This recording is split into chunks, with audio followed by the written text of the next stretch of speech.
Hi, welcome back to the Retirement Railroad Matinee Modeling Tip of the Day. I'm Steve, and today I want to talk about temporary setups.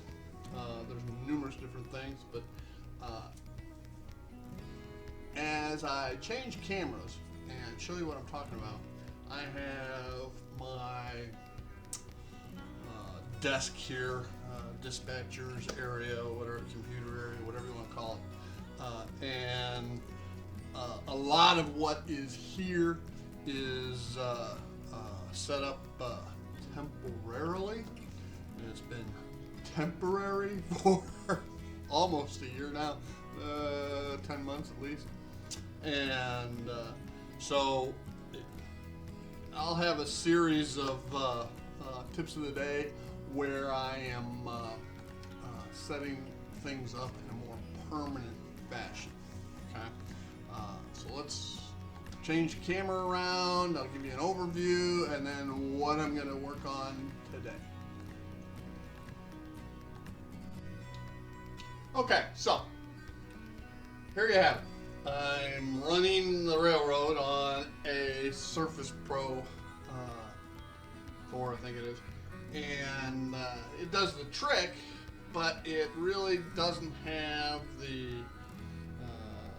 graphics capability that I want to run multiple cameras. Right now I can run 4 cameras, 2 on the Surface Pro itself and 2 auxiliary cameras, but I have 5, and plus I can't run the software that makes managing the 5 cameras a lot easier. Manny can. So I have to switch back and forth, stop videos. I can't sequence them to follow things without stopping. So that's one thing that's got to be done, is upgrade the computer, and it will go underneath this area. And I already have a Ethernet cable running back to the router, and I have power for it. I will be able to run my PS4. I think that's what it is, PS or PR. It is a PR4, which is the interface, Digitrax interface module between the computer and LocoNet, or the DCC system. Right here. Okay, that'll move down below. Power strips will move down below.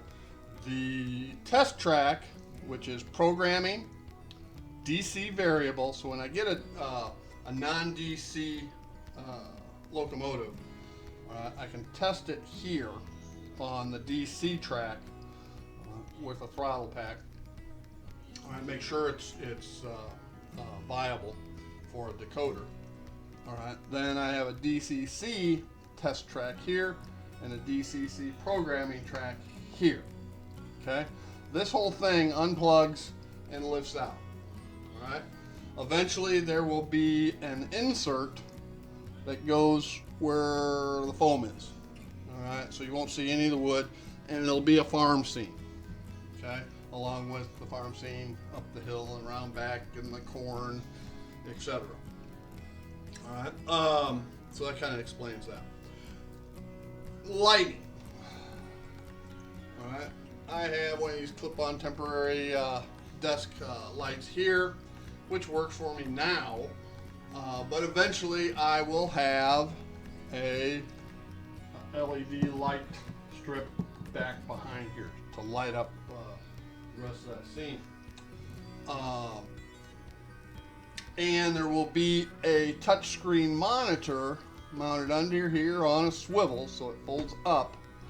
All right, but it'll slide out and down and be a touchscreen, so that I can use Digitrax, JMRI's Panel Pro, and with the touchscreen, be able to sit here and throw switches, act as the yardmaster or conductor in an ops session, so that someone operating a train doesn't have to worry about the switches. All right, the dispatcher can do that. Okay. then I have my studio microphone. Well, it's one of these temporary, screw-on, clamp-in systems.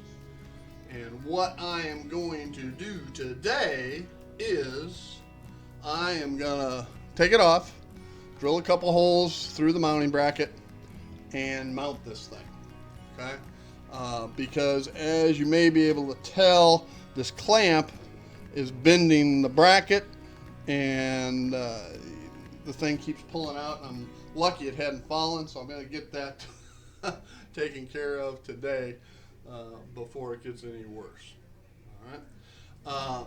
As part of the new computer, which I'll eventually get, then all of this wiring here that interferes between the drawers, because this is where my throttle pack is that runs my AC accessory bus, which is what the turntable and the smoke generator on the meatpacking plant run off of. The DC constant 12 volt bus line, which is what all the lighting runs off of. Okay, and the DC variable that runs this test track I've talked about before. Okay, and when running, this needs to be open so that this thing doesn't overheat. I may relocate it at some point, but for now that's where it's staying. All right, so that's the overview. Now let me get to working on this. Stay tuned.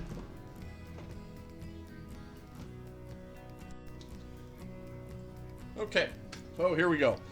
I'm just going to loosen that screw, pull the microphone out, undo the clamp, drill it out, screw the clamp into the desk, and reattach it. And I should be done.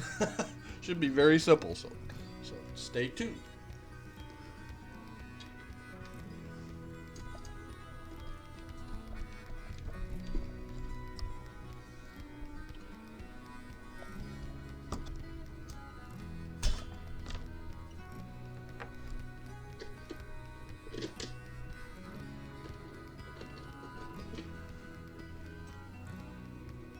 You can see how the clamp, when you tighten it down, just bends it, which really doesn't do anybody any good.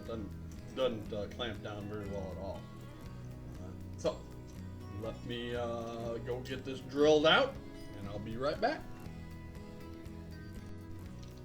Okay, so we got the bracket drilled. All right. The screws will feed right down through there and anchor it to here.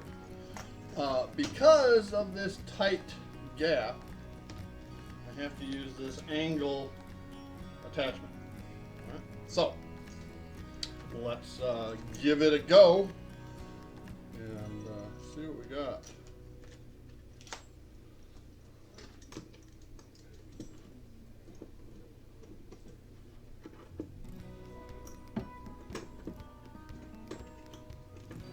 Probably clamp it on there.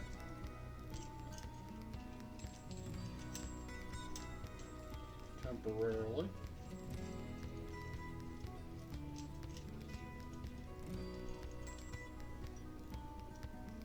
And you'll have to excuse me if the audio is not very good, since the microphone's not pointed at me. And that's the whole point of this, so that I can keep the microphone pointed at me.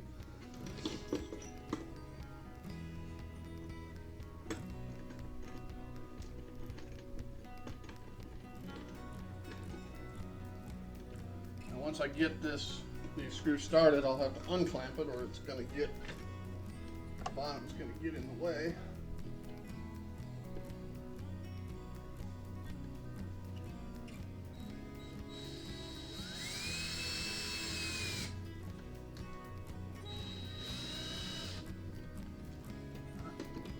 Clamp it.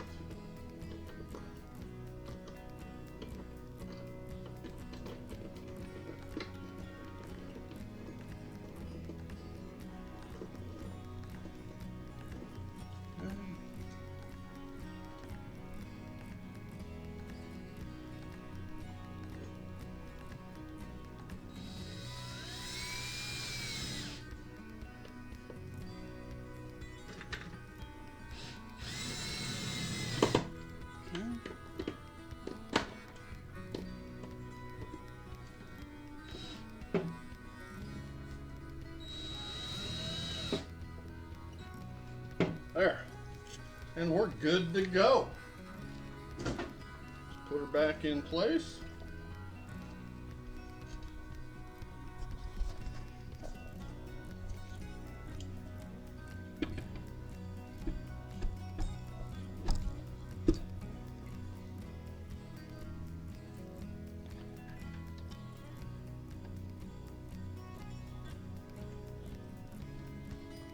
All right, now I can extend this out without it fear of it falling.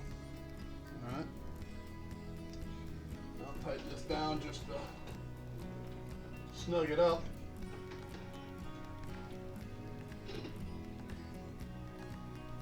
Because it won't hurt to do so. Okay, so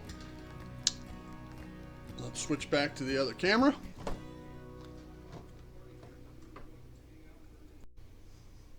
All right, so that's your tip for the day. You know, eventually you gotta make your temporary stuff permanent, and while you can't rush it because there is a purpose behind temporary, and if you do it too soon, it might mess up your overall scheme and progression.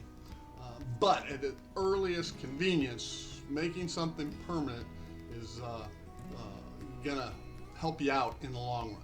So, I want to thank you again for joining me here on the Retirement Railroad Matinee Modeling Tip of the Day. Again, I'm Steve, and y'all have a great day. Bye now.